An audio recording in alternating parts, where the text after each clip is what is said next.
Guys ഇതാണ് ഞങ്ങളുടെ പരപ്പ്. ഇവിടെ എൻ്റെ അടുത്ത് ഫവാനുണ്ട്. ഫവാൻ ആ സൈക്കിളിലാണ് ഗൈസ് വന്നത്. ഞാനത് ആ സ്കൂട്ടിയിലാണ് വന്നത്. നമുക്ക് എന്ത് സുന്ദരമായ ഭംഗിയുള്ളൊരു സ്ഥലമാണ് ഗൈസ് ഇത്.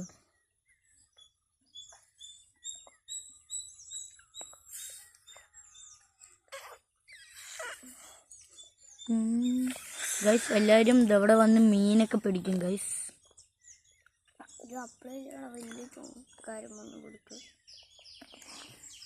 ഗൈസ് കുറച്ച് നേരത്തെ ഒരാൾ വന്ന് മീൻ പിടിച്ചു. അപ്പം ഞാനിവിടെ ഉണ്ടായിരുന്നില്ല, അത് കാരണം വീഡിയോ എടുത്തില്ല ഗൈസ്. ഗൈസ് ചൊടിയൻ ഞാൻ കണ്ടിരിക്കുകയാണ്. ഇത് ചൊടിയനാണോ എന്ന് എനിക്കൊരു സംശയം ഇല്ലാതില്ല.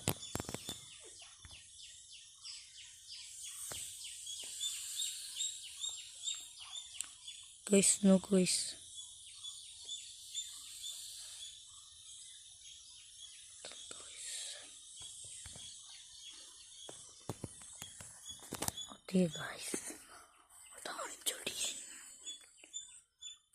സോറി ഗൈസ്, അത് ചൊടിയനല്ല, അതൊരു പായയാണ് ഗൈസ്. ഇതാണ് ഗൈസ് ഫാദർ. ഗൈസ് ഇവിടെയാണ് കുറെ മീനുകളുള്ളത്. ഗൈസ് അന്ന് വന്നപ്പോൾ 2-3 ചൊടിയനൊക്കെ കണ്ടിട്ടുണ്ടായിരുന്നു. എല്ലാം പായകളായതുകൊണ്ട് പിടിക്കാനൊന്നും പറ്റിയില്ല ഗൈസ്.